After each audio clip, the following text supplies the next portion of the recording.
Hey, it's Bree here. Happy Thursday.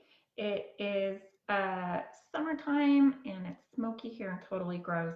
But that aside, we're going to be talking today about the connection between our gut and our brain. If we have poor health in one, we are going to eventually have poor health in the other. And this connection could explain your brain fog, your depression, your anxiety, and many other symptoms that you may be experiencing. So I'm the registered nurse and certified health coach of hippydippymom.com. I am here to help you beat your brain fog so that you can have more energy, be the happy mom that you've always dreamed of while also raising healthy kids. So let me know in the comments first what you know or what you read, what you heard about the gut and brain connection. I feel like this is becoming a hot topic, and I'm so grateful for that because it is such an important topic. And I personally find it super interesting as well. So let me know what you've learned about it. I recently did a talk locally on this topic, and it went over really, really well. The people there found it very interesting. They said that they've heard little things here and there about the gut-brain connection, but not quite as much information as what I shared. So, as usual, I'm going to try to keep this to around 10 to 15 minutes. So let's get started. So first, just to kind of really start to highlight how connected our gut and our brain are, let's just think about times when we're excited, when we're nervous, when we're anxious, when we're giddy. We think things like, I'm so excited. Oh my gosh, I'm so nervous. I have to go talk on stage, or, whatever the case may be. But then we feel it in our gut. So we might feel butterflies. We might feel like we have to run to the bathroom. We might feel like we lost our appetite. So that's just a really kind of simple, basic way that I think we can all identify with that very much so shows that connection. So first, I'm going to talk about some, anatomy. I won't get too into it because I know it can be pretty boring. But the first thing that we need to know about is our vagus nerve. So it's a nerve that runs from our brainstem, and so it runs down our spinal cord, and then that's where all our other nerves come off to control every part of our body. But then it goes down to our gut's nervous system, which is the enteric nervous system. And our gut has its own nervous system that actually has more cells than the nervous system running, or the nerve running down our spine, that controls, again, every part of our body, all our organs. The gut has more nerves. So that is huge. That speaks volumes as to the importance of our gut health. We have neurotransmitters, which are basically the chemicals that send information from nerve cells to our body. They affect our body, our brain function, our mood, our personality, really everything that we do or don't do. So something I'm going to be talking about later is inflammation, and inflammation can inhibit how effective those neurotransmitters are carrying information. We have hormones. Hormones control every body function.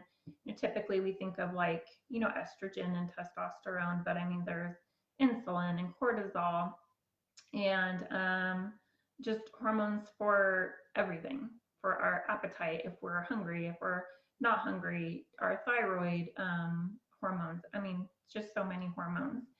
Then the last thing I'm going to just mention about kind of our anatomy is our microbiome, our microbes, our gut bacteria. We really actually have microbes and good and bad bacteria everywhere, covering our skin, in our nose, in our mouth, just basically in all orifices. But our gut too, I should clarify, is considered anything from our mouth all the way down out through the other end, and that whole system in between.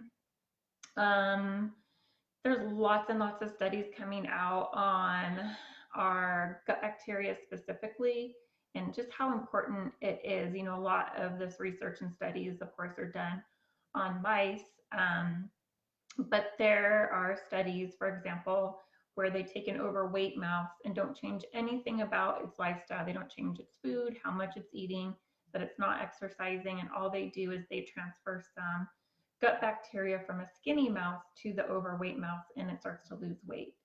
There's research showing that people's or mice's depression starts being alleviated again by not changing anything but the gut bacteria.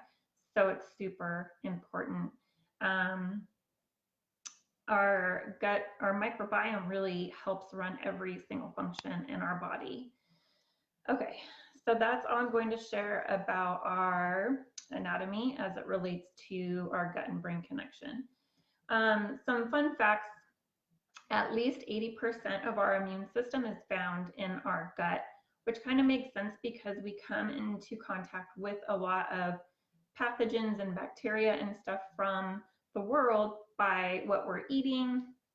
If you think about kids for the most part, but adults too, we're just touching everything, and then we're either touching our food that we're eating or we're, putting our fingers in our mouth if we're kids.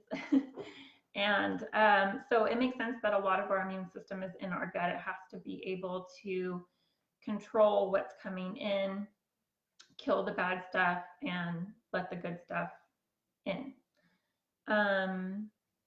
So I'm reading this book right now. It's very interesting to me. And one sentence that this doctor shares in this book about our brain health is that one of the first signs of poor brain health is poor digestion. And that kind of blew me away because I just thought about, having the nursing background, how many patients complain of things like constipation and diarrhea and, even those basic things, not even to mention like the bloating and the gas and the IBS and the Crohn's disease and just all these things that go on in our gut. If we were to really address those issues and really try to find the root cause, how many mental health issues could we prevent or heal?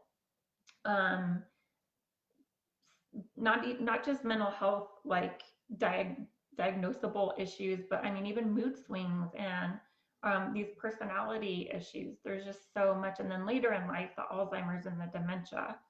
So it's super important to pay attention to how your gut is functioning and do what you can to support a good microbiome and good digestion. Some researchers even say that 90% of all disease can be traced back to gut health. That is huge. 90% of every single disease we see out there today. So what happens when our gut gets out of balance? Well, we're going to see disease somewhere. Disease really is a symptom. So yes, a lot of them can be diagnosed, but to bring it down to the basics, anything that is of dis-ease in our body, something that's not comfortable, something that is just out of the ordinary for us, and we know ourselves best, so we know when something's not right, despite what we're taught. So we know when something is out of balance, and that is your body's way of telling you that you're not doing something right. You're not treating your body as it should be treated, whether it's food, toxins, stress, exercise, whatever. So we have to really listen. So the gut and brain can get out of balance because of things like medication, stress, the food that we're eating or not eating, the toxins we're exposed to, hormone imbalance, and more. And so what these things do is they cause inflammation, whether that is acute, meaning like it's just happening right now, kind of an inflammation, or whether it's systemic chronic inflammation, which means that it's in a lot of our body and it's going on for a really long time. And we really don't want inflammation happening for a long time anywhere in our body, but especially not our gut or our brain. So inflammation, again, is really one of the main root causes of all disease. And so again, when our gut gets inflamed, that's where we're seeing a lot of issues coming up. So those things I mentioned, the medication and stress and food and toxins, can also lead to hormone imbalance. And so we have a lot of hormones being what's the word I'm looking for? There's just, that connection right there really affects how our neurotransmitters are functioning. And a lot of that's happening in our brain, from our brain. So when we have hormone imbalance or inflammation in our gut, that eventually is going to go up to our brain and cause issues. And also our immune system is activated. So it's almost a guarantee that if someone has an autoimmune issue, they have a gut issue. And so remember I mentioned that 80%, at least 80% of our immune system is in our gut. When we're taking in foods that are covered in pesticides and herbicides, they contain antibiotics and growth hormone and GMO stuff and just all these toxins, not to mention the antibiotics. So yes, when we're eating food with antibiotics in them, it is a very low dose, but we're eating it every single meal, day after day after day, month after month after month. So we are actually getting quite a bit of antibiotics through our food, and that those kill good and bad bacteria. And we need just like kind of the perfect balance of both. So we need to be avoiding antibiotics as much as possible. If it's something you need, in prescription form, then do that, but avoid it in food, right? So symptoms of leaky gut, because all those things I mentioned again can contribute to leaky gut. And then, so inflammation can contribute to leaky gut. And then it just kind of starts this vicious cycle that can be hard to break, but I'm going to give you some tips later on how you can start to break it today. So the vicious cycle is that inflammation and all those things can contribute to leaky gut, but then leaky gut also contributes to inflammation. And so then we just start this cycle of inflammation, more leaky gut, inflammation, more leaky gut, and on, and worse it gets. So some symptoms of leaky gut are bloating, gas, abnormal bowel movement, systemic inflammation, food sensitivities, rashes, headaches, abdominal pain, joint pain, and body aches. So if you have any of those, it is definitely worth kind of questioning your gut health or looking into your gut health. And there are tests that can be done if you visit a functional medicine provider. But the easiest thing to do really is just to start eliminating certain things from your lifestyle while also doing things that support a healthy gut. So if we're doing those kind of those two things and we start to see improvement, then we know we have a gut issue.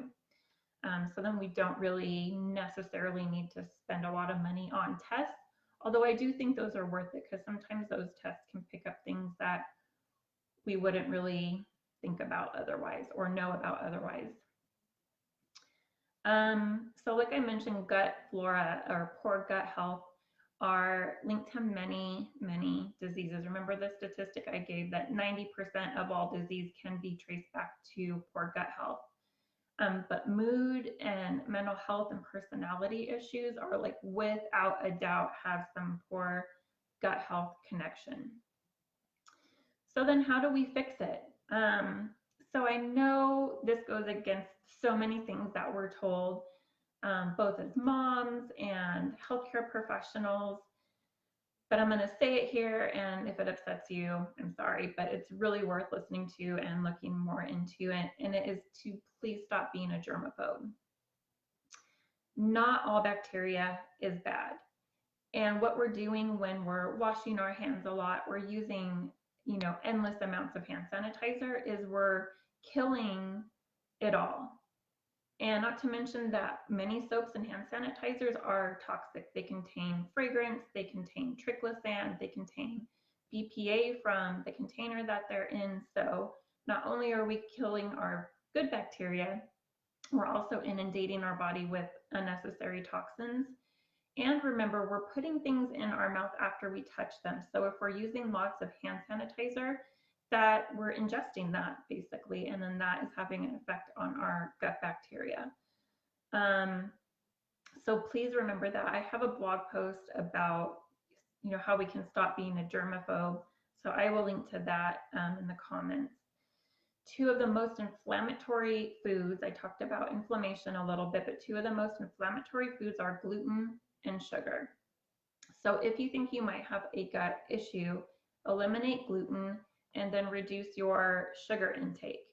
So for kids, the recommended daily amount of added sugar is 11 grams, but again, I'll take that number down for younger kids, and then that number can be increased for older kids. For a adult woman, it's about 25 grams a day, and then an adult male is 36 grams in a day. So really start to pay attention to your sugar intake.